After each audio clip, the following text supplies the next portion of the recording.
주의 찬송 419장.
합시다.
다시 복수하심으로 오해를 함께 드리겠습니다.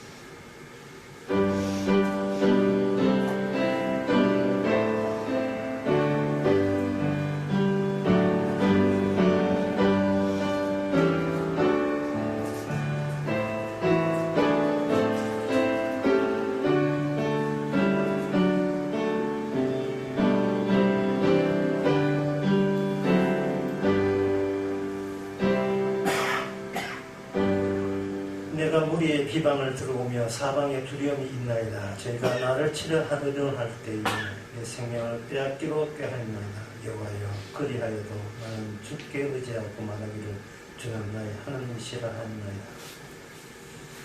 하나님 아버지, 복음을 의지하고 믿는다는 이유 때문에 예매하게 미혹받고 시름받고 미움받는 이 시대에 그럴수록 그것이 주님만 바라보게 하는 주님의 작전인 것을 저는 이제는 깨닫게 하옵소서.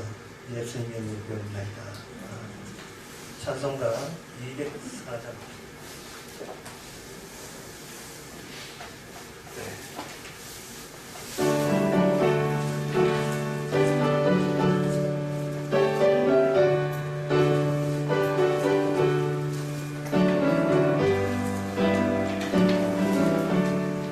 예수 나의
같이 한 마음으로 기도합시다. 기도 제목은 현실을 만드는 것은 내가 아니라 주님이시고 바깥 현실을 인간이 만드는 것이 아니고 역시 주님의 현실을 만든다는가. 그래서 우리는 주 안에 있다는가. 그걸 유지할 수 있도록 다 같이 기도합시다.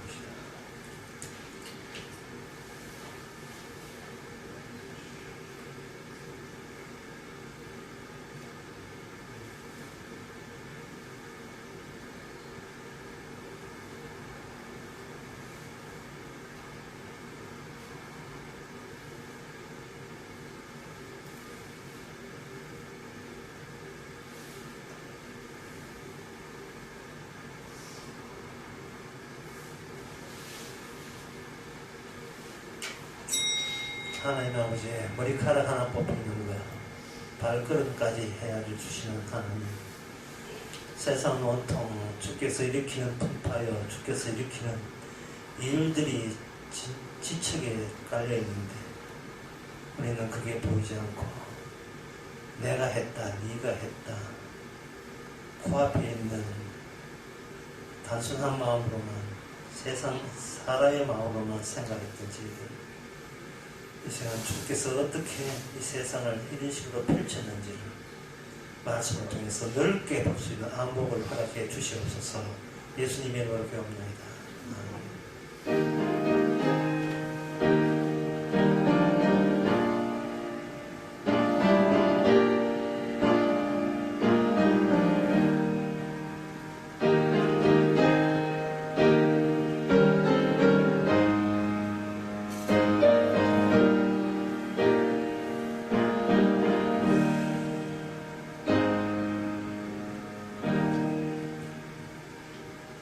하나님의 말씀은 에레미야 5장 26절에서 29절까지입니다.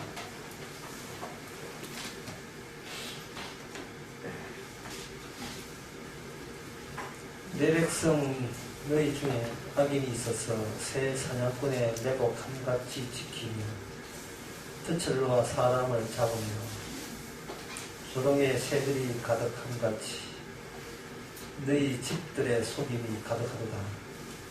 그러므로 너희가 창대하고 거부가 되어 살찌고 육택하며 또 행위가 심히 악하여 자기 이익을 얻으려고 송사 곧 고아의 송사를 공정히 하지 아니하며 빈민의 송사를 공평히 판결치 아니하니 내가 이 일들을 인하여 벌하지 아니하겠으며 내 마음이 이 같은 나라에 보수하지 않겠느냐. 여호와의 말입니다.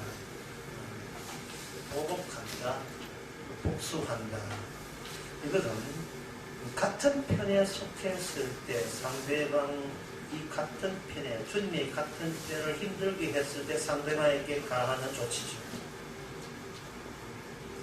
하나님이 누구와 함께 있느냐? 하나님이 함께 있는 사람들이 누구냐? 그 사람들이 여기에 의도적으로 하나님께서는 고아와 그리고 빈민, 가난한 사람들을 이스라엘 사람들에게 의도적으로 깔아놓았습니다. 그렇게 의도적으로 깔아놓은 것은 지혜를 밟아라 이 말이죠. 그 지혜를 밟은 사람이 누구냐? 바로 여기에 27에 나옵니다. 너희 28절에 나옵니다. 살찌고 27절에 그리고 너희가 창대하고 거부가 되어 살찌고 율택하며 행위가 이렇게 되어 있습니다. 그 욥에도 나오지만 시작은 미약하나 나중에는 창대하리라 하는 말씀입니다. 그 시작은 미약한 나중에 창대하라 할 때 그게 욥이 한 말이 아니고 욥을 비난하는 사람의 말입니다. 왜냐하면 그 당시 욥은 행편없는 사람이에요. 위로한답시고 평안답시고 네가 지금 형편없이 되었지만 우리 하나님께서 제대로 살면 너는 비록 지금 아무것도 없지만 나중에 창대할 것이다. 이게 하나님이 일하시는 방식이다. 라고 친구가 빌다시 이야기했죠. 그렇지. 친구가. 그 친구의 말은 잘못된 겁니다. 근데 인간은 잘못된 말을 왜 그렇게 세상에서 유명한지요. 근데 그 빌다시 할 때 그 하나 의도적으로 숨긴 게 있어요. 나처럼 될 수 있다. 나처럼. 그래, 니는 지금 벌 받는 것이 마땅하고 나는 내가 복 받는 것이 마땅하다. 그게 이 세상에 사는 즐거움 아니겠습니까? 잠언서 14장 31절에 보면 이런 말씀이 있습니다. 가난한 사람을 학대하는 자는 그를 지으신 자를 멸시하는 자요. 이 하나님께 이런 말씀을 하실 때에 우리는 아주 불쾌해요. 아예 가난한 사람을 없애버리면 우리가 하나님이 깔아놓은 지뢰 밟는 일도 없지 않겠느냐. 다 부자 만들면 하나님께 욕하고 하나님의 말씀 위반할 도 없는데 일부러 가난한 사람을 일부러 만들어 놓고 니 왜 가난한 사람 학대하느냐. 이러면 이거는 하나님께서 우리를 아주 괴롭히려고 의도적으로 세상을 그런 식으로 우리를 공격하고 빌미를 만들기 위해서 하게 되니까 그 하나님의 행위가 당당하지 못하지 않습니까? 이렇게 할 수 있어요. 그런데 우리가 이 점을 알아야 돼요. 하나님이 이 땅에 오실 때 가난하게 왔다는 사실. 학대받는 자로 왔다는 사실. 그러니까 이거는 뭐냐 하면 하나님은 위에 계시니까 잘 먹고 잘 살 것이다. 우리도 하나님 앞에 우리가 바르게 살면 복 받아가지고 하나님처럼 잘 먹고 잘 산다. 지금 방향이 그쪽에 잘 먹고 잘 사는 게 복이다는 쪽으로 너도 나도 질주하고 달려가고 있어요. 그러니까 그 유치원 애들이 운동회 할 때에 그 50m 운동에 유치원이니까 50m 해야죠. 50m 일단 공책 준다고 무슨 공책 준지 모르겠으면 공책 준다고 옛날 옆을 줘 주고 그랬어요. 일본말로 여기 땅 저비 땅 달리잖아요. 달릴 때 막 죽으라고 야 하고 막 엄마는 고구마 할머니는 엄마는 고구마 하나 들고 네가 입덕하면 고구마 줄게 해가지고 막 유인해가지고 빨리 달리게 만드는데 뒤에 서번 아빠 뒤에 제 것이 아빠가 잡아질 때 아니 좀 무지하고 저거 안 됐다. 그 잡아진 분이 주님이에요. 그게 하나님이에요. 모두가 지금 엉뚱한 생각을 하고 있는 겁니다. 하나님께서는 죄 있는 육신의 모습을 오셨어요. 사람들은 잘 되는 것이 복이라고 함으로써 복의 개념을 완전히 바꾸치게 해놓은 겁니다. 복은 가난이고 부자고 그게 복의 저주를 결정하는 것이 아니라 하나님이 누구신가를 알아채는 게 그게 복이라는 거예요. 그게 영생이에요. 그게 요한복음 17장에 나옵니다. 아버지와 아들을 아는 것이 곧 영생입니다. 이래 있어요. 지금 아들을 모르니까 아버지를 모르는 거예요. 그래서 아들 제끼고 하나님 안다고 우기는 사람들이 대다수인데 그거는 너무나 터무니없는 거고요. 예수님을 누구신가 이 땅에 오신 하나님을 알아야 저곳에 계시는 하나님을 아는 겁니다. 그러면 그 하나님께서는 이 땅에서 이스라엘에서 어떤 일을 하시는가. 오늘 그 본문대로 본문을 다시 한번 보면 예레미야 5장을 다시 한번 되면 이렇게 보면 됩니다. 여기 26절에 내 백성 너희 중에 악인이 있어서 내 사냥꾼의 매복 한 가지 지키며 덫을로와 사람을 접으며 조롱에 새들을 가득한 같이 너희 집들을 속임이 가능하다. 이래 있습니다. 하나님의 이스라엘 집에 소위 가진 자들이 얻는 사람을 빼먹기 위해서 사냥꾼이 사냥하듯이 딱 덫에 걸리도록 사기치도록 그렇게 한 거예요. 돈 없는 젊은 아들 돈 훔치기 위해서 빌라와 앞장서가지고 전세 아무것도 없이 전세 해가지고 또 저쪽 전세가 또 이렇게 또 그쪽 줘버리고 여기는 깡통 돼가지고 망하게 하는 그게 그냥 덫이거든요. 이 덫에 있는 세상에서 오늘 본문대로 한다면 주님이 인간에 만든 덫에 의도적으로 걸립니다. 이게 하나의 방식이에요. 네가 어려운 삶, 네 잘되기 위해서 덫을 놨어. 그럼 그 덫에 내가 덫에 걸릴게. 이게 바로 하나님이야. 왜 덫에 의도적으로 걸리느냐 하면 그래야 내가 잘됨으로써 내가 놓친 게 무엇이라는 것을 깨닫게 하는 겁니다. 내가 부자 됨으로써